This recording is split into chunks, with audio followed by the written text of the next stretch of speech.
নমস্কার, কেমন আছেন সবাই? আমি মোনালিসা আর আমার নতুন একটি ভ্লগ ভিডিওতে আপনাদের সবাইকে স্বাগতম। পুজোর তো আর বেশি দেরি নেই, আর হাতে গোনা কয়েকটা দিন মাত্র, তাই বেরিয়ে পড়লাম পুজোর শপিং শুরু করতে। যাব এখন পুরুলিয়া মেন টাউন, ঘন্টাখানেকের পথ, তাই হাতে একটু টাইম নিয়ে বেরিয়ে পড়েছি। যেহেতু বাইকে করে যাচ্ছি আর সঙ্গে ছোট্ট মিশু আছে, তাই একটু আস্তে করেই যাব, তাই একটু হাতে টাইম নিয়ে বেরোনোটাই ঠিক মনে হলো। চলুন যেতে যেতে কিছুটা গল্প করা যাক এই পুরুলিয়া সম্পর্কে। আমরা তো সকলেই মোটামুটি জানি পুরুলিয়া শাল, সেগুন, পলাশের দেশ, আর এখানকার প্রকৃতির সৌন্দর্য এতটাই মনোরম, যার জন্য পুরুলিয়াকে সুন্দর বাংলা উপাধি দেয়া হয়েছে। আর এদিকে দেখুন, মিশু যেতে যেতে কত কথা বলছে আমার সাথে। আমি ওকে জিজ্ঞেস করছি কোথায় যাচ্ছ, ও বলছে শপিংয়ে যাচ্ছি, মানে ও জানে যে কোথায় যাচ্ছি আমরা। আর সত্যি পুরুলিয়াতে শাল, সেগুন, পলাশ এই গাছগুলো আপনি প্রচুর পরিমাণে রাস্তার দুধারে বা বিভিন্ন জায়গাতেই দেখতে পাবেন। রাঢ় অঞ্চলের দেশ বলে এখানকার মাটির রং লাল, আর এখানকার মাটির ল্যাটেরাইট মাটি বলে জল ধারণ ক্ষমতাটা অনেকটা কম। যেহেতু জল ধারণ করার ক্ষমতা অনেকটা কম, তাই এখানকার মাটিতে ধান চাষ খুব কম হয়, প্রায় হয় না বললেই চলে। আগে তো এখানে ধান চাষ প্রায় হতোই না, কিন্তু ইদানিং এখানকার মানুষেরা অনেক পরিশ্রম করে ধান চাষ করতে সক্ষম হয়েছে।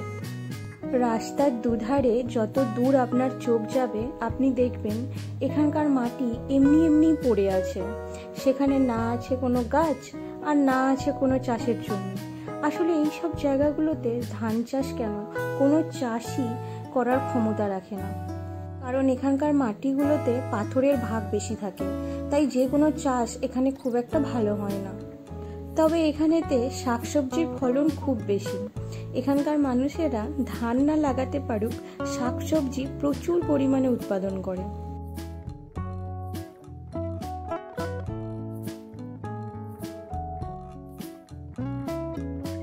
আর পুজোর মরশুম বলে চারিদিকে কত কাশফুল দেখুন। কাশফুলগুলো দেখলেই মনটা পুরো ভরে যায় আনন্দে। আগে যখন আমরা দুজন মিলে যেতাম, তখন এই সব জায়গায় দাঁড়িয়ে প্রচুর ফটো তুলতাম, কিন্তু এখন তো আর সেগুলো সম্ভব না, কারণ মিশু অলরেডি ঘুমিয়ে গেছে, তাই ওকে ঘুম ভাঙিয়ে আর এইসব ফটো তোলার ইচ্ছা কোনোটাই আর এখন নেই। চলুন তাহলে, গল্প করতে করতে প্রায় চলে এসেছি, আর মাত্র মিনিট 15-20 লাগবে। আর এটা হলো তামনা রেল লাইন, এটা ক্রস করি আমরা উঠে পড়ব পুরুলিয়ার বিখ্যাত নদী কাঁসাই নদীর ওপর। চলুন চলুন তাড়াতাড়ি যাওয়া যাক।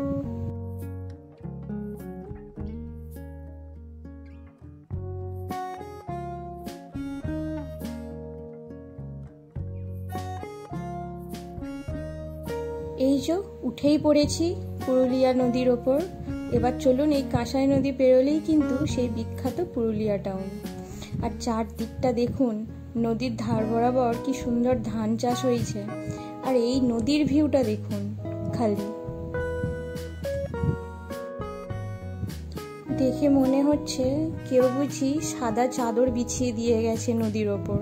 সত্যি অপূর্ব লাগছে, অপূর্ব, জাস্ট বলে বোঝানো যাবে না, এত সুন্দর লাগছে।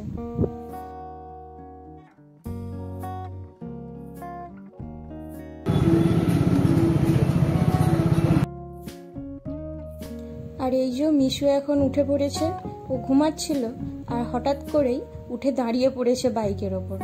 আর এই সেই পুরুলিয়ার সাহেব বাঁধ, যেটি প্রায় 180 বছর আগে 85 একর জমি খনন করে তৈরি করেছিলেন ডিসি কর্নেল টিকেল। এটি হলো পুরুলিয়াবাসীর কাছে সব থেকে আবেগপ্রবণ জায়গা। চলুন এবার গল্প করতে করতে চলে এসেছি, আর এসেছি আমরা প্রথমেই ট্রেন্সে।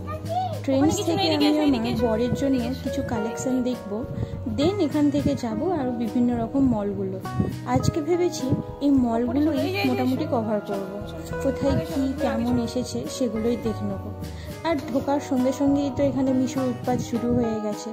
জানি না আমি কতটা কি আপনাদের সঙ্গে শেয়ার করতে পারবো, তবে যতটুকুই করি না কেন সবটাই আপনাদের কাছে তুলে ধরবো। মোটামুটি পুজোর কালেকশান এখানে চলেই এসেছে, তো আমি এখানে দেখছি কোনটা ভালো লাগছে, কিন্তু সেরকম কিছুই পাইনি যে মিশুর জন্য নেব। তাই আমি ছেলেদের কাউন্টারে চলে এসেছি, আর সেখান থেকেও অনেক ঘুরে খুঁজে খাজে সেরকম কিছু আহামরি চোখে পড়েনি, সেই এক ঢোল এক কাশি। তো আমার বরকে অনেক কিছু জিজ্ঞেস করলাম, বললো না এখান থেকে নিতে হবে না, আরও অন্য অন্য জায়গায় দেখবো চলো।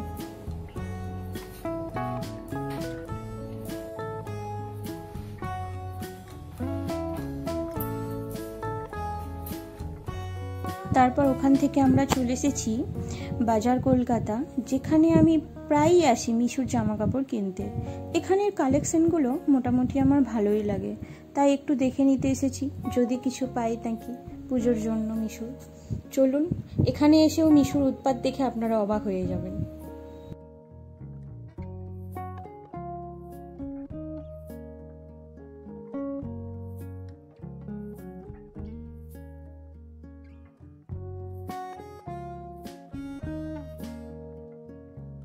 সত্যি কথা বলতে কি, এই ছোট বেবি নিয়ে বেরোলে এই শপিং করার এই এক অসুবিধা, বেবি সামলাবো না শপিং করব।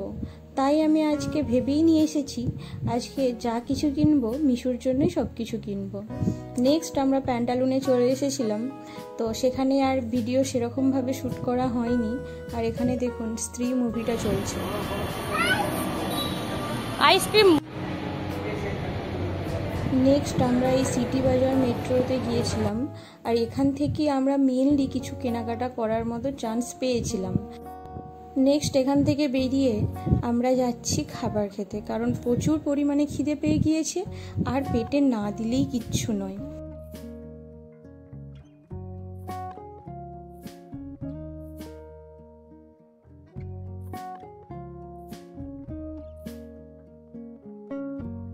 কিন্তু এখান থেকে বেরিয়ে পড়েছিলাম এক মহা সমস্যায়, কারণ সেই দিন ছিল 5 সেপ্টেম্বর, আর 5 সেপ্টেম্বরের জন্য এত রেস্টুরেন্টগুলোতে ভিড় ছিল। তো আমরা অবশেষে অনেক খুঁজে খাজে এই রেস্টুরেন্টটা আবিষ্কার করেছি, আর এটা নিউলি ওপেন হয়েছে বলে এখানে ভিড় অতটাও ছিল না। তারপর আমরা এখান থেকে কিছু খাবার দাবার খেয়ে নিয়ে আরও জায়গায় গিয়েছিলাম শপিং করার জন্য। সেখান থেকে টুকটাক কিছু শপিং করেছি, কিন্তু সেগুলো আর আপনাদের সামনে শেয়ার করা হয়নি। তাই রাস্তায় বৃষ্টি নেমে গিয়েছিল, সেখানেও কিছুক্ষণ ওয়েট করতে হয়েছিল। তো আজকের ভিডিওটা আমি এখানেই শেষ করছি। ভিডিওটা যদি ভালো লেগে থাকে তাহলে অবশ্যই কমেন্টে জানাবেন, আর চ্যানেলটাকে সাবস্ক্রাইব করবেন। সবাই খুব ভালো থাকবেন, সাবধানে থাকবেন। তাহলে এখনকার মতো টাটা।